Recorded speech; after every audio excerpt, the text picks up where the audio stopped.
Bonjour à tous et bienvenue à cette session d'information sur le réaménagement des effectifs pour les membres de la FPC travaillant chez Parc Canada. Avant de commencer l'atelier, prenons le temps de reconnaître que nous occupons les territoires non cédés et volés des peuples autochtones. Ceux-ci continuent de gérer et de défendre ces territoires, même si, pendant des générations, des politiques coloniales ont été mises en place pour les déplacer et les assimiler. Les travailleuses et les travailleurs le savent. On est plus fort quand on ne laisse personne de côté. Notre combat pour l'équité au travail est indissociable de notre lutte pour la justice, la dignité et l'autodétermination des peuples autochtones. Réfléchissons non seulement au territoire des nations autochtones sur lesquelles nous vivons et travaillons, mais engageons-nous aussi à prendre des mesures concrètes pour honorer ces nations et leurs droits. La FPC reconnaît être un organisme colonial et avoir des obligations envers les membres, le personnel et les communautés autochtones. Ces dernières ont compris depuis longtemps le pouvoir de l'action collective, comme en témoignent leurs traités fondés sur le respect et le souci de l'autre, principes qui sous-tendent aujourd'hui nos conventions collectives. Les pertes d'emploi et les processus de réaménagement des effectifs inadéquats nuisent à l'ensemble des travailleuses et travailleurs. En défendant leurs droits et ceux des peuples autochtones d'une même voix, nous jetons les bases d'un avenir juste et équitable. La FPC s'engage à faire valoir ses droits dans un esprit de réconciliation afin de mettre fin aux injustices et de promouvoir l'inclusion au travail en ne laissant personne de côté. Le syndicat reconnaît que le maintien de bons services publics et la défense des droits des Premières Nations, des Inuits et des Métis vont de pair. En exigeant de solides dispositions dans les conventions collectives, nous soutenons directement les travailleuses et les travailleurs autochtones. Nous faisons un pas de plus vers la réconciliation et nous protégeons les services indispensables dont les communautés autochtones dépendent. Notre principe directeur basé est fondé sur l'appel à l'action numéro 57 de la Commission de vérité et réconciliation. Apprendre. Prendre le temps d'apprendre et de comprendre l'histoire et la vérité des nations autochtones qui peuplent les territoires où l'on vit et travaille. Bâtir. Nouer des liens étroits fondés sur la confiance et la solidarité avec le territoire, l'eau, la végétation et les animaux, ainsi que les travailleuses et travailleurs et les communautés autochtones. Être solidaire. Défendre les droits des travailleuses et travailleurs contre les pertes d'emploi et lors de la négociation des conventions collectives, puisque le malheur d'une personne est aussi celui des autres. Répétons-le, en luttant d'une seule voix pour les droits des travailleuses et travailleurs et des peuples autochtones, nous jetons les bases d'un avenir solide et plus juste. Je me présente, mon nom est Toby Castonguay, je suis représentant régional au bureau de la FPC à Moncton, au Nouveau-Brunswick. Je serai votre animateur pour cette session aujourd'hui. À l'écran, vous pouvez observer un code QR. Si vous numérisez à l'aide de votre appareil intelligent, vous serez redirigé vers le site Web national de la FPC, sur lequel il y a une section ou une partie du site Web dédiée au réaménagement des effectifs. Ce site Web-là, la partie du site Web de la FPC sur le réaménagement des effectifs contient beaucoup d'informations, contient une partie questions et réponses super utile, contient aussi le diagramme expliquant le processus du réaménagement des effectifs. Donc, je vous encourage fortement à aller le visiter car c'est une très bonne source d'informations. Il y a plein de renseignements qui pourraient sûrement vous être utiles.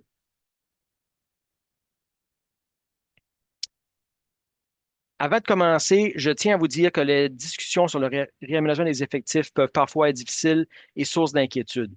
Il est tout à fait normal d'avoir des questions ou de vivre un mélange d'émotions.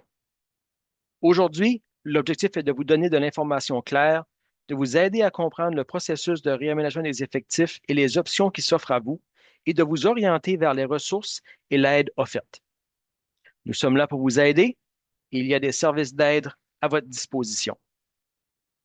Donc, les objectifs pour la journée aujourd'hui, passer en revue les dispositions relatives au réaménagement des effectifs de l'appendice K de la Convention collective et discuter de leurs applications en milieu de travail.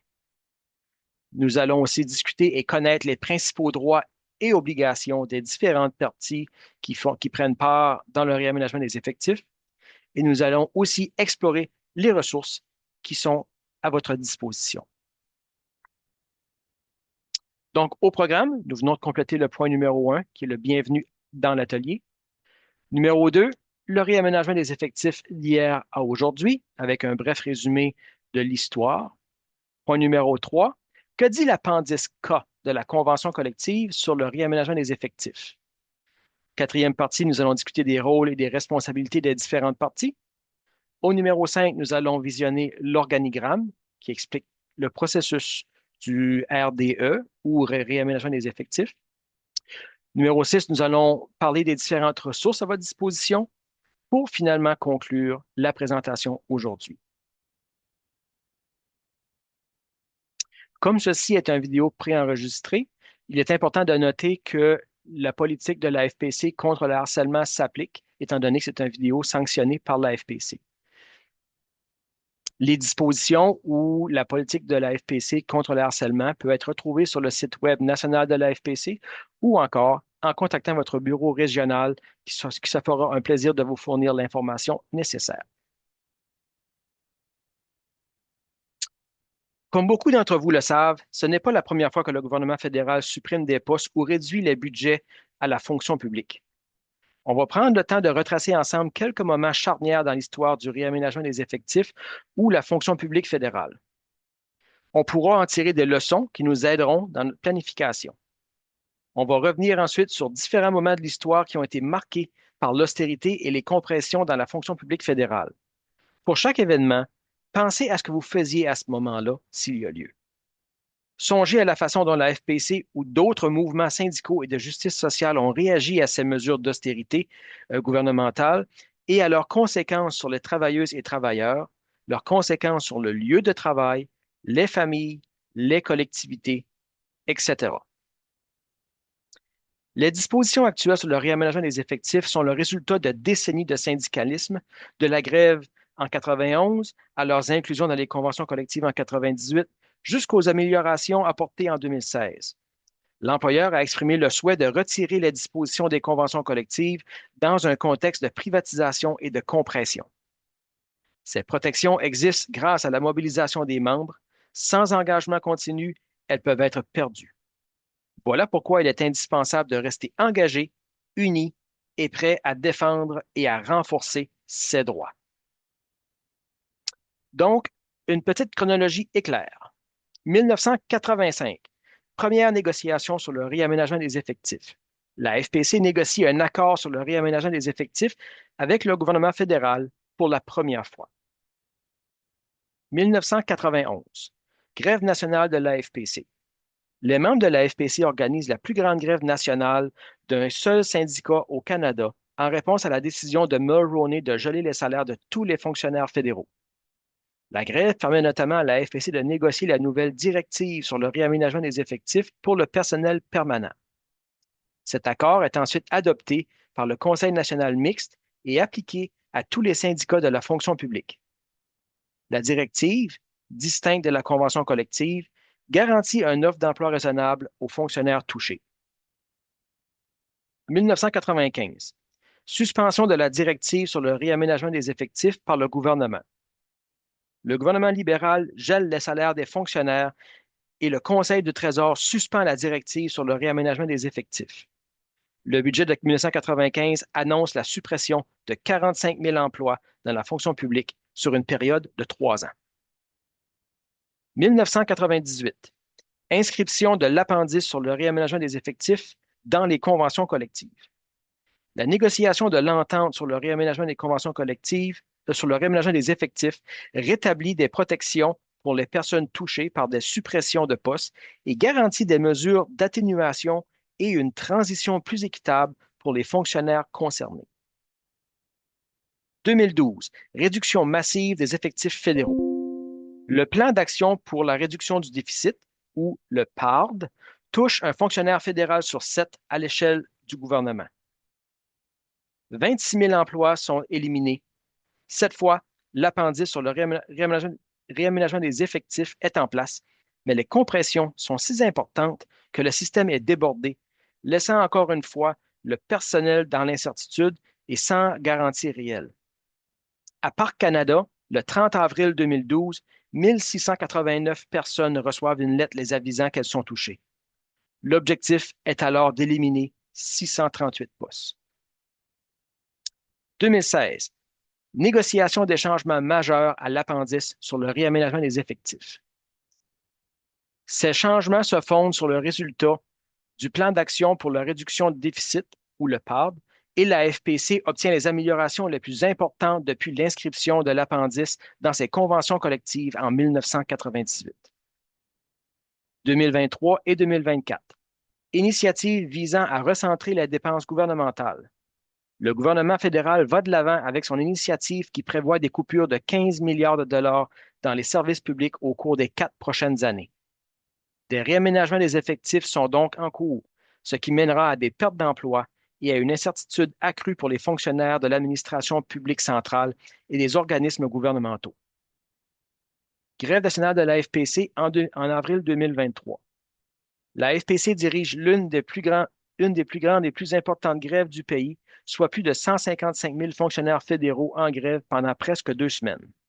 L'entente conclue entre la FPC et le Conseil du Trésor prévoit des augmentations salariales cumulatives de 12,6 sur 4 ans et un accord sur le télétravail qui n'est pas enchâssé dans la Convention, qui permettrait aux membres de conclure des ententes individuelles de télétravail.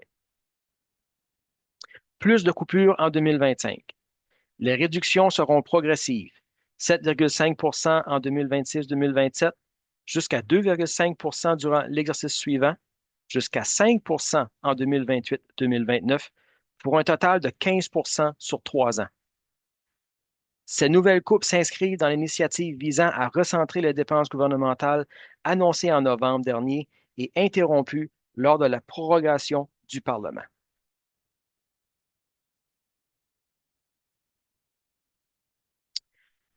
Comme on l'a vu à l'exercice précédent, des dispositions sur le réaménagement des effectifs ont été enchâssées dans nos conventions collectives en 1998. Il est donc plus facile pour le gouvernement, il est donc plus difficile, pardon, il est donc plus difficile pour le gouvernement en place de suspendre ces dispositions par l'adoption d'une loi comme il l'a fait par le passé. De nombreuses ressources s'offrent aux membres touchés par le réaménagement des effectifs.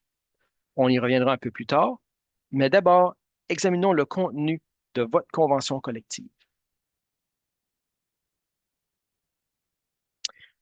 Donc, la définition sur le réaménagement des effectifs, qu'est-ce que c'est exactement un réaménagement des effectifs? Donc ici, c'est une situation qui se produit lorsque le directeur général décide que les services d'une ou de plusieurs personnes nommées pour une période indéterminée ne seront plus requises au-delà d'une certaine date en raison d'un manque de travail, de la suppression d'une fonction, de la réinstallation d'une unité de travail à un endroit où ces personnes ne veulent pas être réinstallées ou du recours à un autre mode d'exécution. Il y a 4 contextes qui peuvent donner lieu à un réaménagement des effectifs. Comme on le disait un peu plus tôt dans la définition, premièrement, ça peut être initié dû à un manque de travail. Ensuite, ça peut être une suppression d'une fonction. Numéro 3, réinstallation d'une unité de travail à un endroit où la personne salariée ne veut pas être réinstallée. Ou le numéro 4, diversification des modes d'exécution, y compris transfert d'un service à à un autre ordre du gouvernement. Ça peut être aussi être un partenariat public-privé ou de la sous-traitance ou l'utilisation de la privatisation.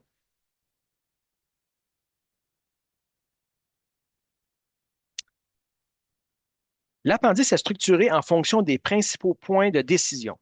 Il se compose d'une section générale qui présente les objectifs et les définitions, suivie de 7 parties et de 2 annexes. La partie 1 décrit le rôle et les responsabilités de Parc Canada et des personnes salariées.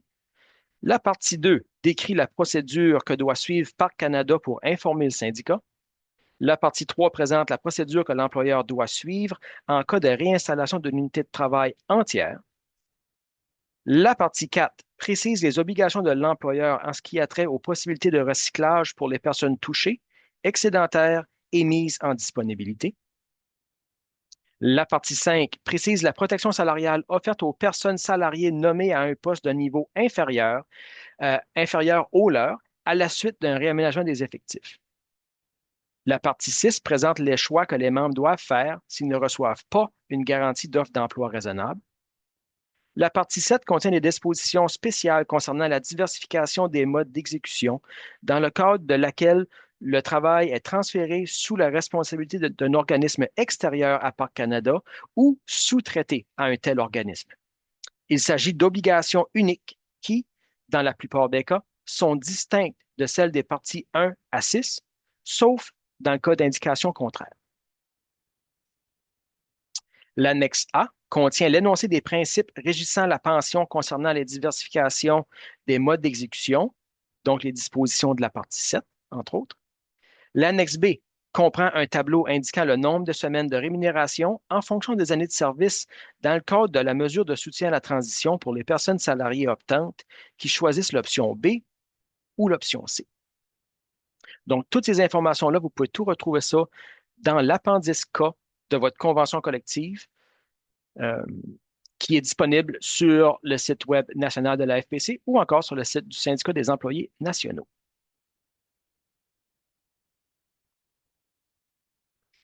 Dans le prochain exercice, je vais lire une série de questions qui seront plus des énoncés. Les réponses se trouvent dans l'appendice K de votre convention collective ou dans le guide pour les participants. Le guide pour les participants peut être trouvé sur le site Web de l'Alliance. Je vous demande de regarder d'abord dans la convention collective. Une grande partie de son contenu est expliquée en langage simple dans le guide.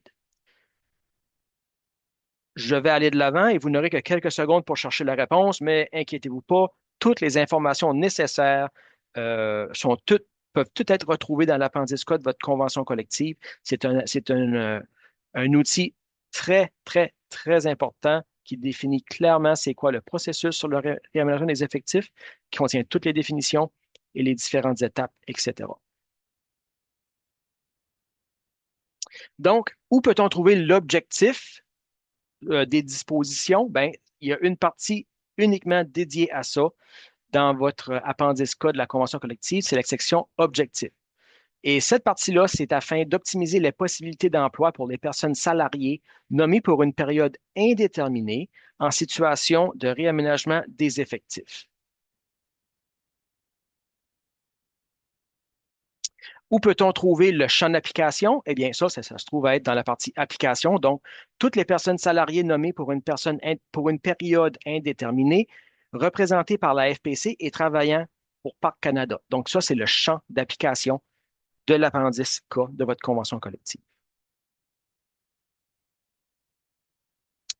Les différents rôles et responsabilités des parties, ça peut être retrouvé dans la partie 1, plus précisément l'article 1.1.5 de de l'appendice K.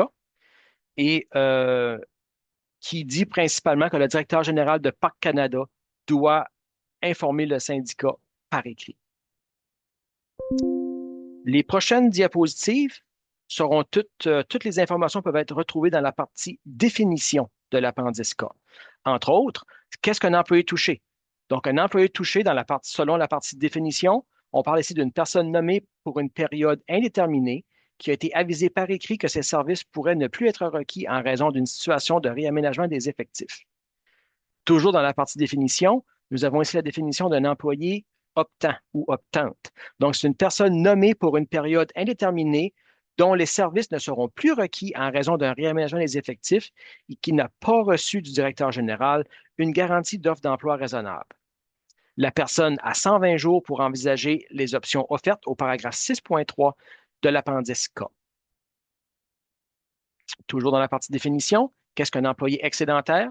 C'est une personne nommée pour une période indéterminée que le directeur général a officiellement déclaré excédentaire par écrit.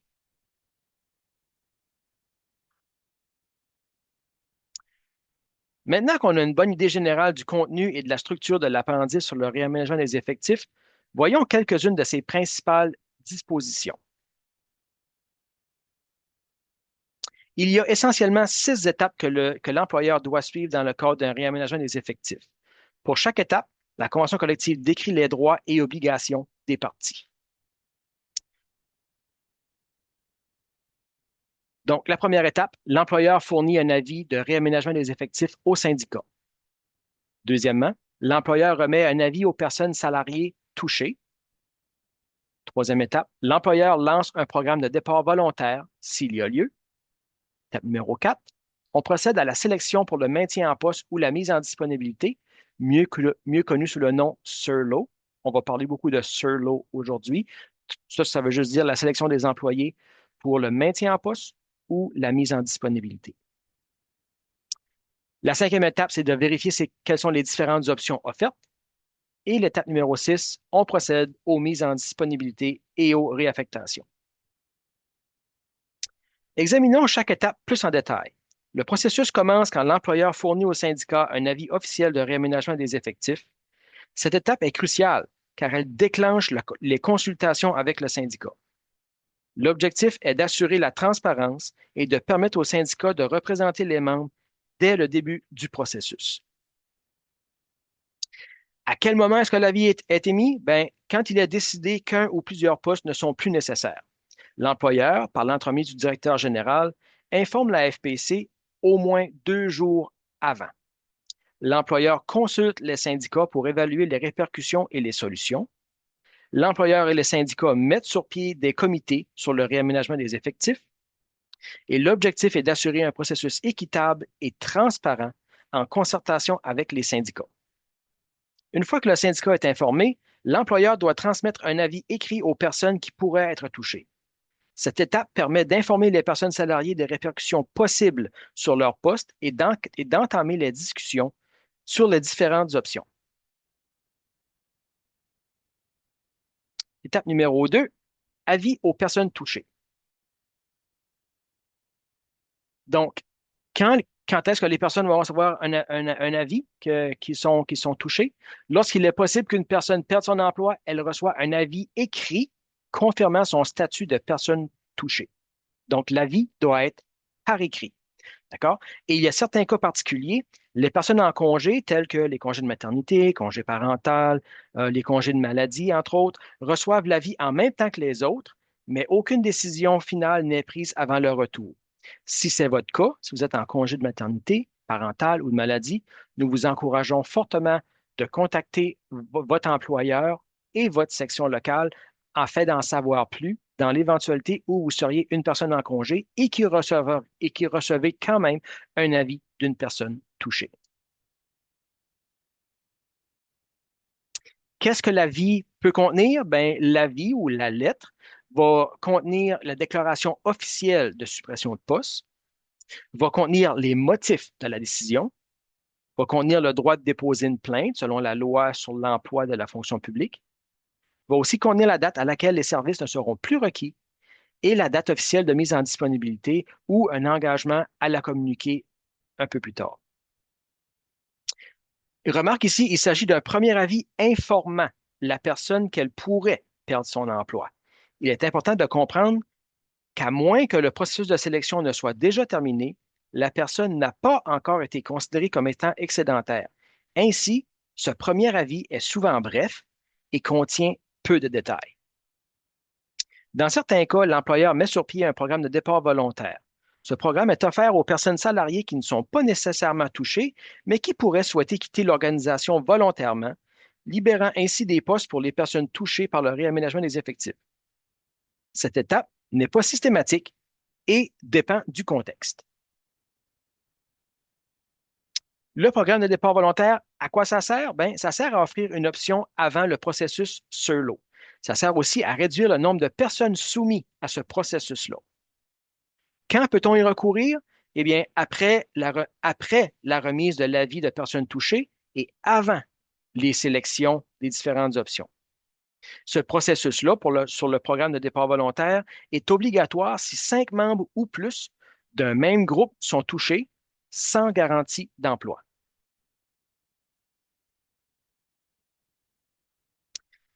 Les principes clés sur le programme de départ volontaire, eh bien, on sait que le nombre de postes supprimés est déjà défini à l'avance. Et en cas de surplus de volontaires, la sélection pour le programme de départ volontaire se fera basée sur l'ancienneté. Le délai de réflexion minimum est de 30 jours. Et l'objectif ici, c'est d'offrir une option sur une base volontaire qui permettrait ainsi de limiter les mises en disponibilité. L'étape suivante est la sélection des fonctionnaires aux fins de maintien en poste ou de mise en disponibilité, mieux connu sous le nom de SURLO. Ce processus consiste à déterminer quelles personnes seront maintenues en poste et lesquelles pourraient être mises en disponibilité, en fonction de facteurs comme les compétences et le mérite. Comme pour le programme de départ volontaire, le SURLO n'est pas toujours appliqué. Tout dépend de la nécessité ou non de procéder à des coupes. Donc, quand peut-on y recourir? C'est lorsque le programme de départ volontaire ne permet pas d'éliminer toutes les positions excédentaires. Et à ce moment-là, les critères d'évaluation, comme on le voit à l'écran, on parle des compétences essentielles qui vont être prises en considération, y compris incluant les compétences linguistiques. Euh, les critères, tout va être considéré dans le sens où est-ce que les travailleurs sont un atout supplémentaire pour l'organisation à court ou à long terme et les besoins opérationnels et administratifs seront aussi euh, vérifiés. Remarque, le solo n'est pas un processus de nomination. Les critères peuvent différer d'un concours, les critères peuvent différer d'un concours de dotation.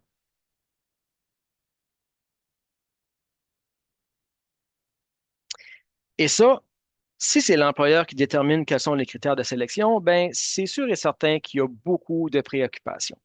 Les principales préoccupations, on parle ici d'un pouvoir discrétionnaire déraisonnable conféré à la direction. On parle d'un il pourrait y avoir un manque de transparence et de responsabilisation. Il pourrait y avoir des torts causés au personnel et ça peut aussi provoquer des manques de recours. Le syndicat s'oppose activement au processus actuel de Surlo et réclame un système équitable qui tient compte de l'ancienneté. Vous trouverez au document nommé Comprendre le processus de sélection aux fins de maintien en poste ou de mise en disponibilité dans le manuel des participants. Le manuel des participants est aussi disponible sur le site Web de l'Alliance, à la partie du réaménagement des effectifs pour les employés de Parc Canada. Vous pourrez prendre le temps de lire davantage sur le processus Surlo après l'atelier si vous le voulez. À cette étape, les personnes touchées se font présenter les options prévues à l'appendice sur le réaménagement des effectifs. Les options possibles sont une garantie d'offre d'emploi raisonnable, le recyclage ou une mesure de soutien à la transition. C'est à cette étape que les personnes salariées prennent des décisions importantes concernant leur parcours professionnel dans la fonction publique ou ailleurs. À l'étape numéro 5, option à l'absence d'une garantie d'offre d'emploi raisonnable. Donc, les statuts d'une personne optante, ici, on parle, la personne est informée par écrit et dispose de 120 jours pour choisir parmi trois options. L'option A, l'option B et l'option C. Important de noter que si aucun choix n'est fait dans la période de 120 jours, l'option A sera appliquée automatiquement et par défaut.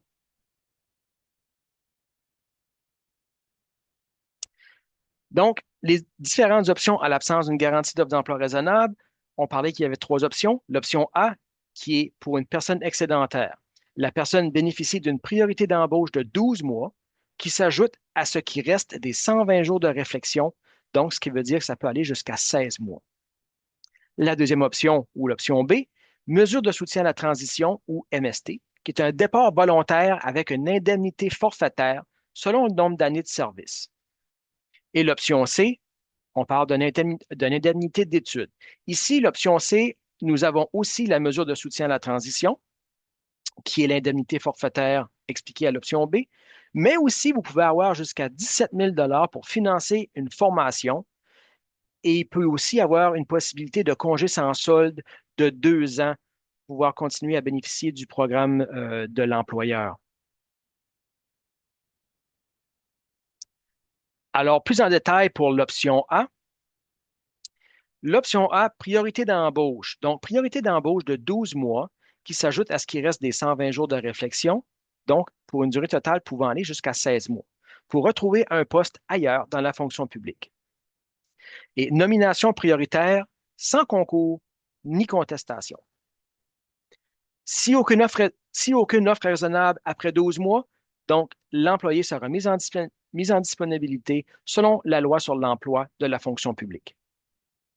Il y a d'autres possibilités aussi avec l'option A, comme exemple un départ anticipé, qui peut être une démission avec une indemnité pouvant aller jusqu'à 6 mois de salaire. Il peut y aussi y avoir un engagement de Parc Canada, donc un soutien à la recherche d'emploi dans le secteur de mobilité préféré. L'objectif ici est de maximiser les chances de réintégration dans la fonction publique. L'option B, ou mesure de soutien à la transition. Donc ici, on parle d'un départ volontaire avec indemnité. Donc, une indemnité de départ basée sur le nombre d'années de service. Par exemple, pour quelqu'un qui aurait 10 ans d'expérience ou d'ancienneté, on parle ici d'une indemnité qui serait l'équivalent de 40 semaines de salaire. Et si ça serait versé à un paiement en un ou deux versements sur 2 ans afin de profiter de certains avantages fiscaux. Les conditions pour l'option B, c'est la personne doit démissionner pour recevoir cette indemnité-là. Elle reçoit aussi une indemnité de départ équivalente à celle en cas de mise en disponibilité. Parc Canada va fixer la date de cessation d'emploi et il n'y aura aucune priorité d'embauche après le départ. L'objectif est d'offrir une compensation financière pour faciliter la transition hors de la fonction publique. L'option C, indemnité d'études, qui est principalement la mesure B, plus une indemnité d'études. On parle ici de mesure de soutien à la transition, plus un montant pouvant aller jusqu'à 17 000 pour retourner aux études. L'indemnité d'études doit servir à payer les droits de scolarité, les livres et le matériel, bien sûr, avec reçu. À cette option-là, il y a deux sous-options. Les membres qui choisissent cette option peuvent soit procéder avec une démission immédiate, donc la personne reçoit son indemnité de départ et quitte la fonction publique, ou encore peut choisir un congé sans solde jusqu'à 2 ans qui permet de reporter la mise en disponibilité et de continuer à cotiser aux régimes sociaux et de retraite. Remarque, une preuve d'inscription à une institution postsecondaire sera requise dans les 12 mois, sinon la personne sera mise en disponibilité. La suite pour l'indemnité d'études, il y a d'autres dispositions prévues à l'option C, dont un montant de 1 200 pour du counseling, entre autres pour la réorientation de carrière, des finances, etc., pour toutes les personnes optantes. Et un remboursement partiel en cas de retour dans la fonction publique, sauf pour les droits de scolarité et de matériel.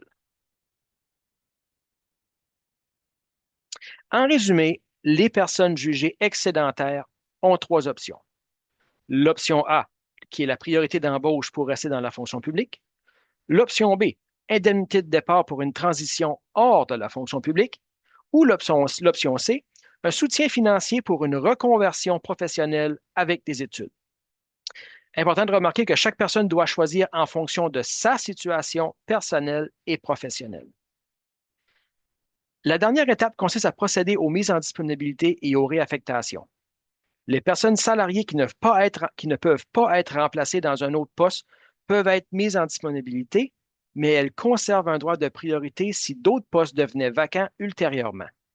Ainsi, même en cas de perte d'emploi, certaines protections demeurent en place pour les personnes touchées.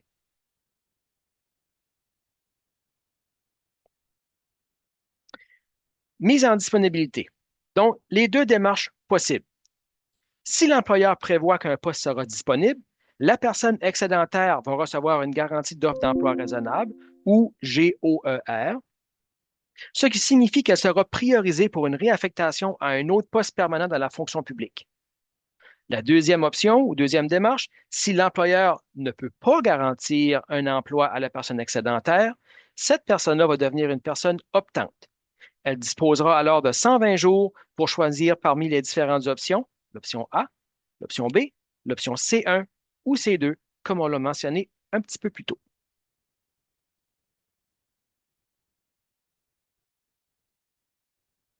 Donc, il y aura un avis écrit au personnel concerné qui va indiquer la suppression du poste. Il va aussi indiquer si une offre d'emploi raisonnable est garantie ou non. et aussi va contenir les recours possibles et les délais à respecter. Accompagnement et ressources, l'employeur et le syndicat clarifieront les options et assureront une transition équitable. Les personnes bénéficiant d'une garantie d'offre d'emploi raisonnable n'ont pas accès aux autres options de transition offertes aux personnes optantes. Donc, soit vous avez une garantie d'une offre d'emploi raisonnable qui vous garantit une offre d'emploi, une autre offre d'emploi ailleurs dans la fonction publique, ou si vous n'avez pas de garantie d'offre d'emploi raisonnable, à ce moment-là, vous allez devenir des personnes optantes et vous aurez accès aux options A, B, C1 et C2. Le programme d'échange de poste. Donc, de quoi s'agit-il? L'échange de poste est une mesure qui permet à une personne touchée par un réaménagement des effectifs d'échanger son poste avec une personne non touchée qui souhaite quitter la fonction publique. Il y a certains avantages, dont, entre autres, la personne touchée peut conserver son emploi, l'autre personne peut partir volontairement, et ainsi, l'organisation limite les mises en disponibilité. Qui peut échanger son poste? Ben, les personnes optantes, donc les personnes qui sont sans garantie d'offre d'emploi raisonnable, les personnes excédentaires, donc les personnes ayant choisi la priorité d'embauche de 12 mois, ou les personnes non touchées qui souhaitent quitter la fonction publique. Encore une fois, l'objectif est de faciliter la mobilité et limiter l'impact des suppressions de postes. OK, comme on disait tantôt, c'est ça. Les personnes non touchées peuvent quitter volontairement. Une personne optante ou excédentaire trouve une personne remplaçante potentielle. La direction va valider l'échange en fonction des différentes compétences, des caractéristiques linguistiques, etc. Et si la personne est acceptée, l'échange se fait en 5 jours et la personne touchée occupe immédiatement son nouveau poste. Ici, on a une petite vidéo qui explique un peu l'échange de poste.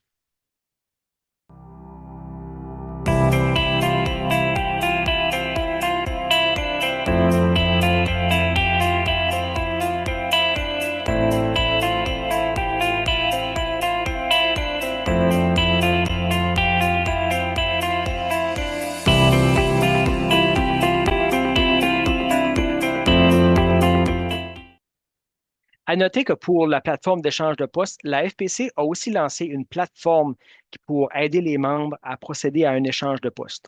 Toutes les informations sont disponibles sur le site web de la FPC dans la section Réaménagement des effectifs.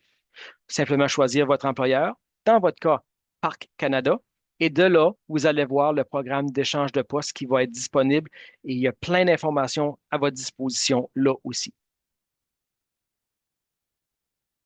L'exonération de la réduction de la pension. Donc, qui est admissible pour l'exonération? Ici, on parle que vous devez être à moins de 5 ans de l'âge d'admissibilité à la pension. Vous devez avoir au moins 2 ans de service ouvrant droit à la pension. Vous devez avoir travaillé au moins 10 ans dans la fonction publique. Les personnes excédentaires, les personnes admissibles, donc les personnes excédentaires âgées de 55 à 64 ans sans garantie d'offre d'emploi raisonnable. Ça, c'est divisé en 2 groupes. Le groupe 1, les 55 à 59 ans, soit celles embauchées avant le 1er janvier 2013, ou le groupe 2, les 60 à 64 ans, qui sont les personnes embauchées après le 1er janvier 2013. Donc, les personnes mises en disponibilité ou qui démissionnent en raison d'un réaménagement des effectifs et qui participent au programme de départ volontaire, qui échangent de poste, ou sont des personnes optantes qui choisissent l'option A ou B. Donc, tout ça, c'est les personnes admissibles. Les personnes non admissibles, ici, on parle des personnes qui ont refusé une offre d'emploi raisonnable ou qui ont accepté l'option C2 ou C1 ou C2 qui est une mesure de soutien à la transition et une indemnité d'études.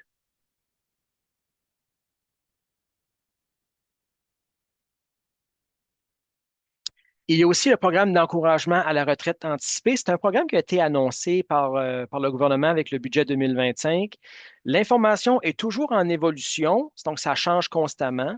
On vous invite à consulter le site web de la FPC pour vous tenir au courant de tous les nouveaux développements et des nouveaux faits. OK? Donc, le syndicat est encore à découvrir les détails et l'impact du programme. Donc, il n'est pas nécessaire de vous presser pour prendre une décision. Prenez le temps de réfléchir à vos options et choisissez celle qui vous, et vous pourrez choisir celle qui vous convient le mieux. Mécanismes facilitant la réintégration ou le maintien en poste. Donc, c'est des mécanismes qui s'appliquent à certaines personnes touchées par un réaménagement des effectifs ou à d'autres situations particulières. Ce mécanisme-là a deux types de priorités. Donc, priorité numéro un ou priorité statutaire. Ça, c'est toujours selon la loi sur l'emploi de la fonction publique. Donc, s'applique aux militaires libérés pour des raisons médicales liées au service, s'applique aux personnes excédentaires, aux personnes revenant d'un congé prolongé ou de personnes mises en disponibilité. La deuxième type de priorité ou priorité réglementaire, c'est en fonction des règles administratives qui sont en vigueur. Donc, si vous avez des questions sur le programme SURLO, sur les options, l'échange de postes, les départs volontaires, etc., nous vous invitons à contacter votre section locale ou votre élément qui se fera un plaisir de répondre à vos questions.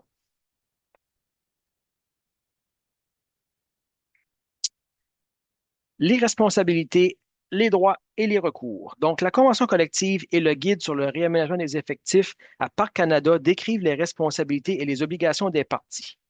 La responsabilité première du réaménagement des effectifs incombe à la direction. Donc, quelles sont les obligations de la direction? La direction a les obligations suivantes.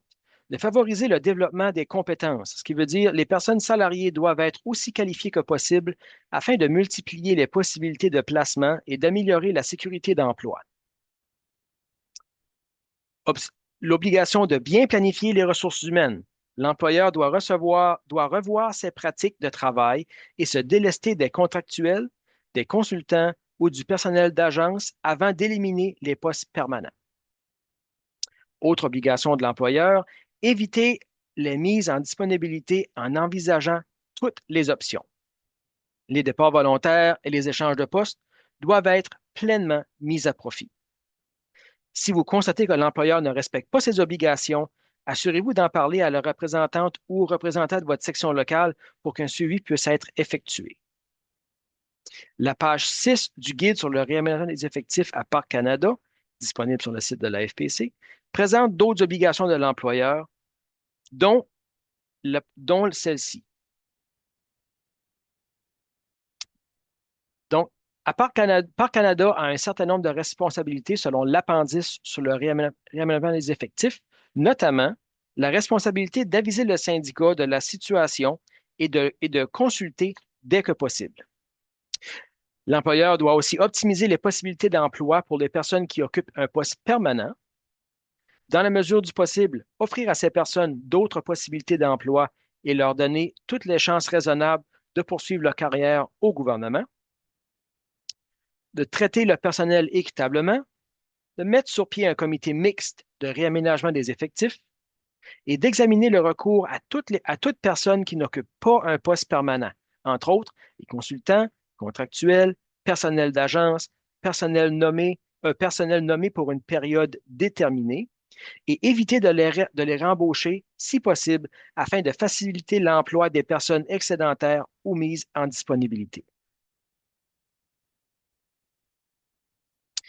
Autre responsabilité de l'employeur, cerner les possibilités de recyclage professionnel afin d'aider les personnes visées à demeurer dans la fonction publique. Aviser par écrit les personnes visées de leur statut d'emploi et de tout changement à ce sujet.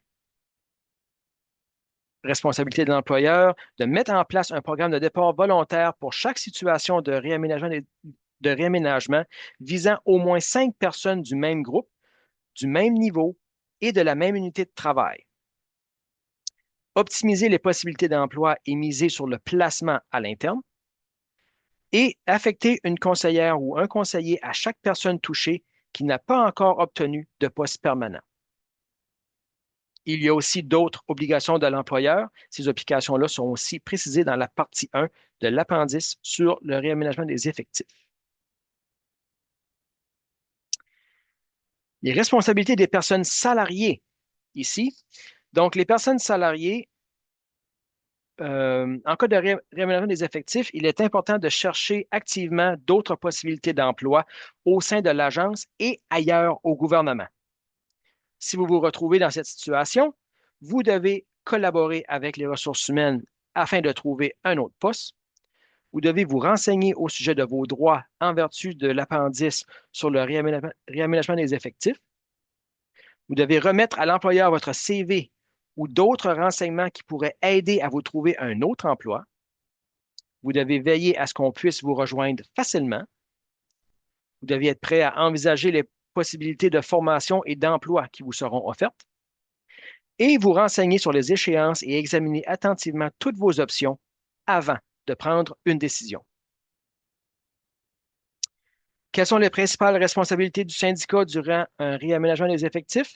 Eh bien, sur les responsabilités du syndicat, s'assurer que les mesures prises par l'employeur respectent l'entente sur le réaménagement des effectifs, tenir des sessions d'information pour les membres, qu'ils soient touchés ou non, un peu comme cette session ici qui est une vidéo préenregistrée, entre autres, et aiguiller ses membres qui ont besoin de soutien vers les organismes externes pertinents s'il y a lieu. La responsabilité du syndicat aussi est d'aider, épauler et conseiller les membres tout au long du processus, de travailler avec la direction par l'entremise des comités mixtes de réaménagement des effectifs et d'autres plateformes, comme exemple les comités patronales syndicales, les comités mixtes de santé-sécurité ou les comités mixtes d'équité en emploi, etc. Dans la mesure du possible, tenter de résoudre les problèmes avec les membres. Et, bien sûr, représenter les membres qui déposent des griefs. Étant donné que l'appendice sur le réaménagement des effectifs fait partie de votre convention collective, un des recours à la disposition des membres est bien sûr le grief. Si vous ou une personne que vous connaissez avez un problème avec le processus de réaménagement des effectifs, parlez-en à votre représentante ou représentant syndical de votre section locale pour déterminer s'il y a matière à grief ou si une autre solution est possible. Nous allons maintenant voir une petite mise en situation et nous vous invitons à utiliser le diagramme qui est disponible sur le site web de la FPC, diagramme coloré qui est vraiment très bien fait pour vraiment expliquer le processus et vous guider à travers les différentes étapes. Vous voyez ici à l'écran, voici un peu ce à quoi ressemble le diagramme. Donc, je vais passer tranquillement en descendant. Vous voyez ici, là, tout commence avec l'avis initial de statut d'employé touché. Donc, vous recevrez un avis si votre poste est touché par un manque de travail, etc., etc. Et ça dit aussi que vous allez recevoir dans la lettre que vous allez recevoir, votre lettre va contenir une garantie d'offre d'emploi raisonnable, qui est ici en bleu, avec toutes les informations et toutes les descriptions. Ou si la lettre ne contient pas d'offre d'emploi raisonnable, voici qu'est-ce qui se passe en rouge. C'est toutes les différentes options, les différents délais qu'on a mentionnés un peu plus tôt dans la présentation. Et en suivant juste les flèches rouges qui vont transitionner vers les flèches jaunes, on vous apporte aussi vers les différentes options excédentaires. Donc, on parle de l'option A qui était le statut privilégié d'excédentaire. L'option B, qui est une démission avec une mesure de soutien à la transition. L'option C1, qui est une démission avec une indemnité d'études. Et l'option C2, qui est un congé non payé, congé sans solde de 2 ans, avec indemnité d'études, avec toutes les descriptions et toutes les informations. Vraiment, ce diagramme-là est très, très, très bien fait. Je vous encourage fortement à le consulter. Il est disponible sur le site web de l'Alliance en anglais et en français dans la partie de réaménagement des effectifs sous votre employeur et dans votre cas, en choisissant Parc Canada. Et le nom exact là, à rechercher, c'est le diagramme.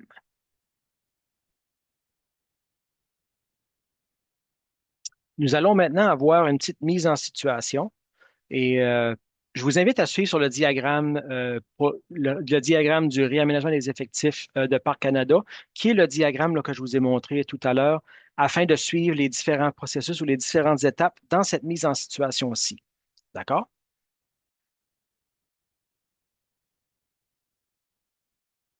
Donc, Olivier, notre mise en situation ici, c'est Olivier Mathieu. Donc, Olivier a reçu un avis l'informant qu'il est considéré comme une personne touchée en raison d'un manque de travail ou de la suppression d'une fonction. Autrement dit, son poste pourrait être aboli, mais cela ne veut pas dire qu'il perd son emploi. L'employeur lui indique que des changements sont en cours et que son poste pourrait être affecté. Donc, à l'écran, vous voyez ici un exemple de ce à quoi ça peut ressembler un avis qui est envoyé à une personne touchée.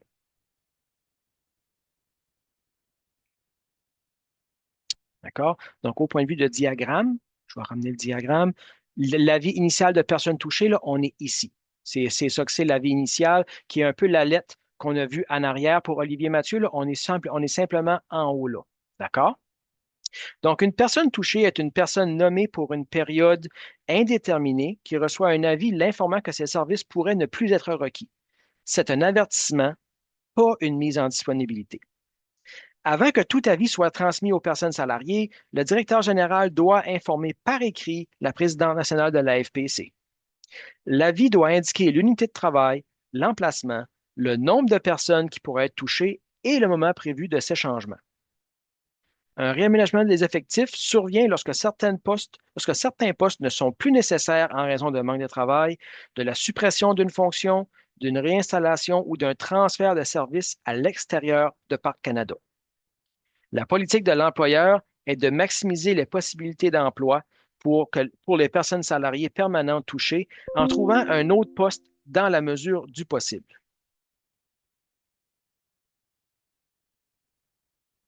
Donc, l'avis initial. L'avis initial, vous recevez un avis si votre poste est touché par un manque de travail, une réinstallation, la suppression la suppression d'une fonction ou un nouveau mode de prestation, exemple la sous-traitance ou la création d'un nouvel organisme. Donc, plus d'informations sur votre statut de personne excédentaire, optante ou en possession d'une garantie d'une offre d'emploi raisonnable peut vous être fournie avec la lettre ou ça peut aussi suivre plus tard. D'accord? Donc, la première lettre que vous recevrez, que vous disant que vous êtes une personne touchée, peut être vraiment très sommaire ou elle peut aussi contenir beaucoup plus d'informations, tout dépendamment du contenu. Donc, dans le cas de Olivier ici, si Olivier devient une personne optante, donc aucune offre d'emploi raisonnable ne lui a été faite, il a 120 jours pour choisir l'une des trois options présentées dans l'appendice sur le réaménagement des effectifs. Son choix doit être communiqué par écrit. Les trois options sont les suivantes. L'option A, période de priorité excédentaire de 12 mois pour trouver un autre emploi.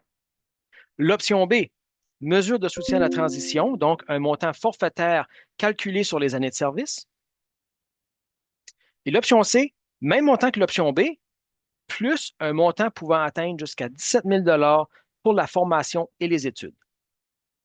Si Olivier ne communique pas son choix pendant la période de réflexion de 120 jours, l'option A s'appliquera automatiquement. Il a également droit à 1 200 en services de planification financière et d'orientation professionnelle pour l'aider à prendre sa décision. Si une offre d'emploi raisonnable est présentée à Olivier, il n'est plus admissible aux options A, B ou C. Donc, Olivier pourrait être admissible au programme d'échange de postes qui permet à certaines personnes de rester à l'emploi de Parc Canada tout en aidant d'autres à partir volontairement. Un échange de poste a lieu lorsqu'une personne optante ou une personne excédentaire échange son poste avec une personne non touchée qui désire partir avec une mesure de soutien à la transition ou une indemnité d'études. Ce programme donne une chance aux personnes salariées touchées de demeurer en poste et aide l'employeur à éviter la mise en disponibilité. Le nouveau poste doit être permanent à Parc Canada.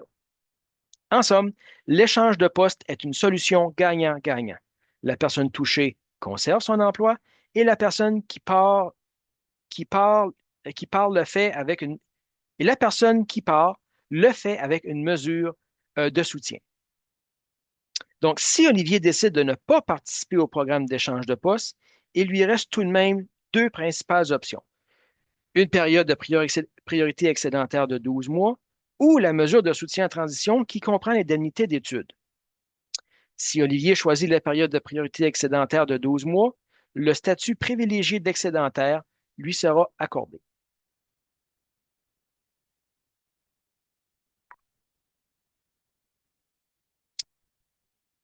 Revoyons ensemble les différentes possibilités. Et ici, je vais remettre la diapositive, le diagramme. Et voilà.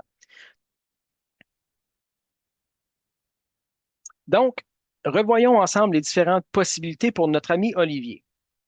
Donc, Olivier a reçu son avis initial de statut d'employé et la lettre qu'Olivier a reçue, si la lettre contient une garantie d'offre d'emploi raisonnable, eh bien, les options d'Olivier, c'est d'accepter l'offre d'emploi raisonnable, ce qui veut dire que, il obtient un poste équivalent ailleurs. Sinon, si le niveau est inférieur, le salaire, le régime de retraite et les avantages sociaux seront protégés.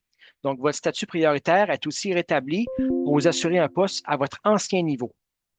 Et si Olivier refuse une offre raisonnable, on vous mettra en disponibilité au moins 6 mois après l'avis officiel.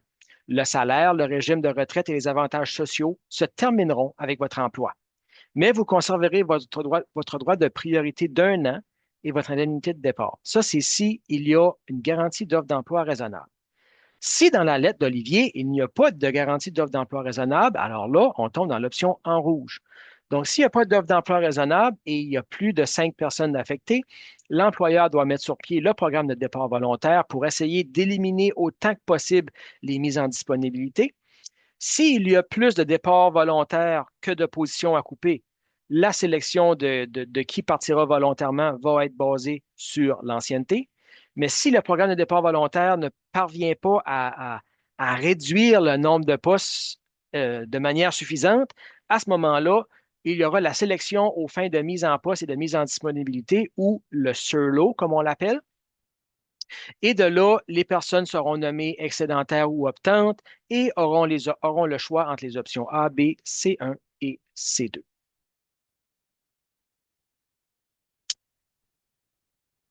Nous avons ici un petit vidéo à vous montrer sur le réaménagement des effectifs et la transition en matière d'emploi. Vous êtes en train de travailler quand tout à coup, on vous remet une lettre qui chamboule votre univers. C'est un avis de réaménagement des effectifs, aussi appelé transition en matière d'emploi à l'ASIA. Un cauchemar que vivent de plus en plus de fonctionnaires fédéraux dont l'emploi est aujourd'hui menacé. Soudainement, vous vous sentez déboussolé. Ce n'est pas étonnant, la possibilité de perdre son gagne-pain est une des expériences de la vie les plus stressantes. Mais vous n'êtes pas seul dans cette épreuve. L'Alliance de la fonction publique du Canada est là pour vous aider à chaque étape. Que le réaménagement des effectifs soit une réalité ou une possibilité, l'AFPC vous fournit des outils et l'information nécessaire pour exercer vos droits et planifier la suite. Jetons un coup d'œil à ce qui vous attend et aux options qui s'offrent à vous. Il y a 2 catégories de personnel touchés. La première comprend les personnes qui reçoivent une garantie d'offre d'emploi raisonnable. Pour que l'offre soit raisonnable, le poste doit être comparable à celui que vous occupiez. Si le niveau est plus bas, votre salaire, votre régime de retraite et vos avantages sociaux resteront les mêmes. Sachez toutefois que si vous refusez une offre raisonnable, vous risquez une mise en disponibilité et l'employeur n'est pas obligé de vous faire d'autres propositions. La deuxième catégorie englobe les personnes qui n'ont pas de garantie d'offre d'emploi raisonnable. Si c'est votre cas et que votre unité de travail compte au moins 5 personnes de même groupe et niveau, l'employeur doit mettre sur pied un programme de départ volontaire. Vous aurez alors au moins 30 jours pour décider d'y participer ou non. Si vous approchez la retraite, songez à retourner aux études ou envisagez de quitter la fonction publique, ça pourrait être une bonne option pour vous. S'il n'y a pas assez de personnes qui choisissent de partir, l'employeur déterminera alors qui gardera son emploi et qui sera mis en disponibilité. Il enverra ensuite un avis aux personnes touchées. Les personnes dites optantes pourront alors choisir parmi 4 options. L'option A vous laisse au moins 12 mois pour obtenir une offre d'emploi raisonnable ailleurs dans la fonction publique. C'est un avantage que la FPC a durement négocié pour vous protéger. Prenez Navnit par exemple. Il est en milieu de carrière et souhaite rester dans la fonction publique. Il choisit donc cette option. Navnit aura 1 an pour trouver un nouvel emploi avec l'aide de son employeur ou pour échanger de poste avec quelqu'un qui veut démissionner. L'option B est de quitter la fonction publique. Vous recevrez alors une mesure de soutien à la transition, qui est un montant forfaitaire calculé selon vos années de service. C'est l'employeur qui établira votre date de départ.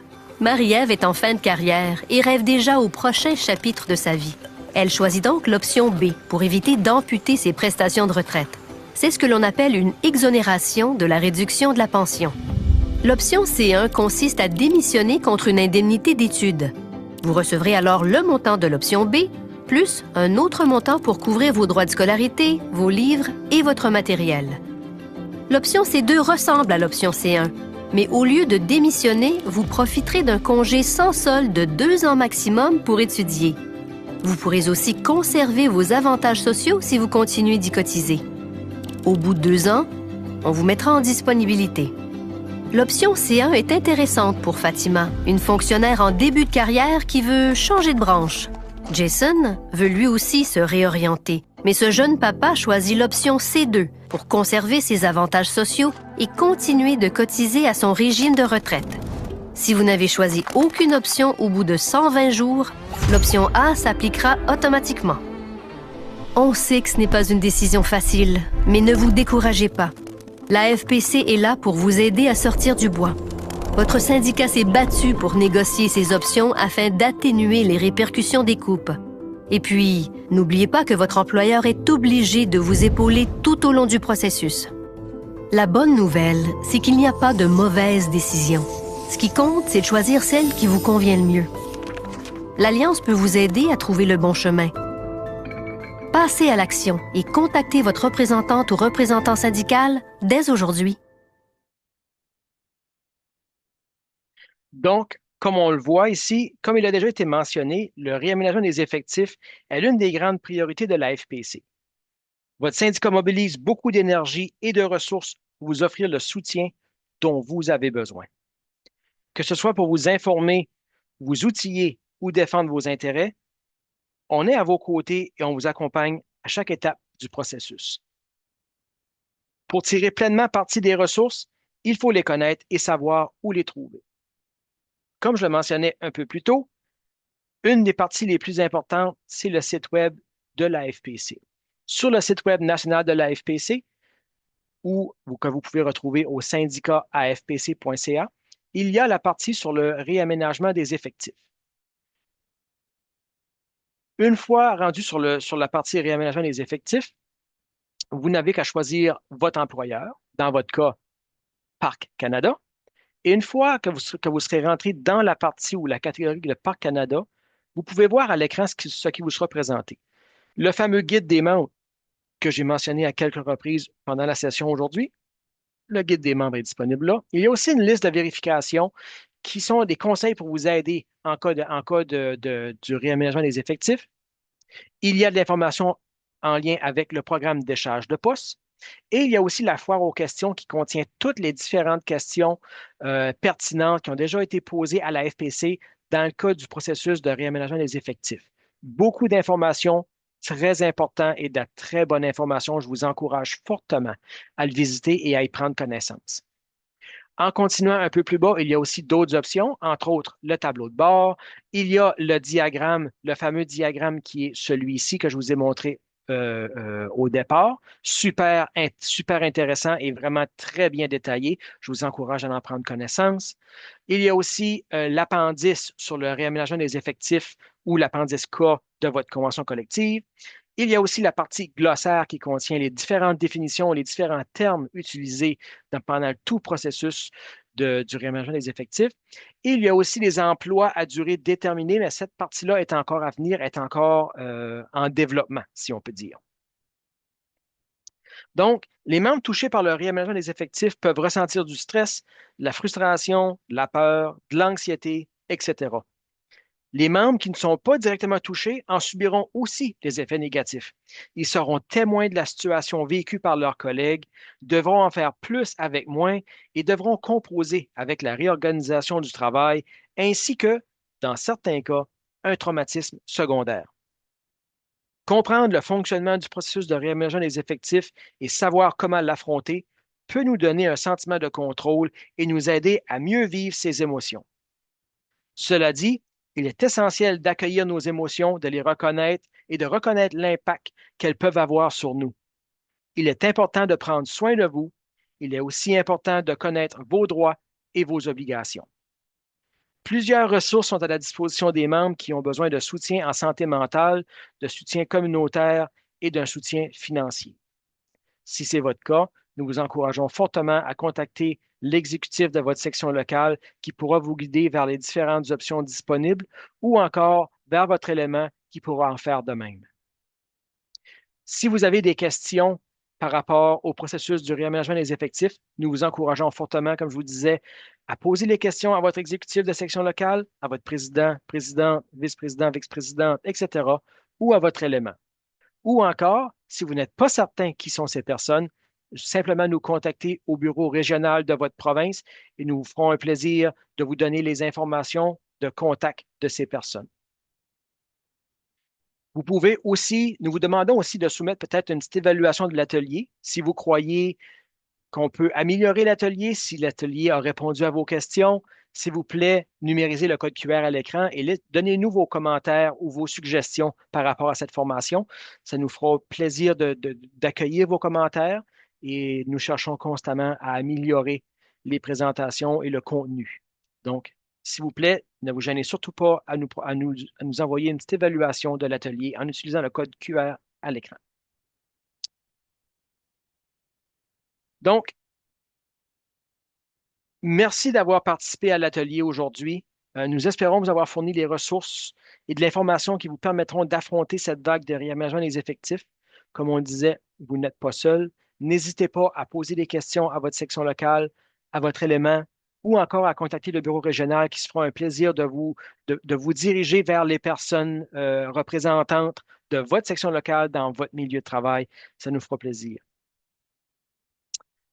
N'hésitez pas à communiquer avec les représentants de votre section locale, votre élément ou de la FPC si vous avez des questions ou si vous avez d'autres préoccupations qui se présentent plus tard. On est là pour vous aider tout au long du processus. Merci de votre temps et en toute solidarité.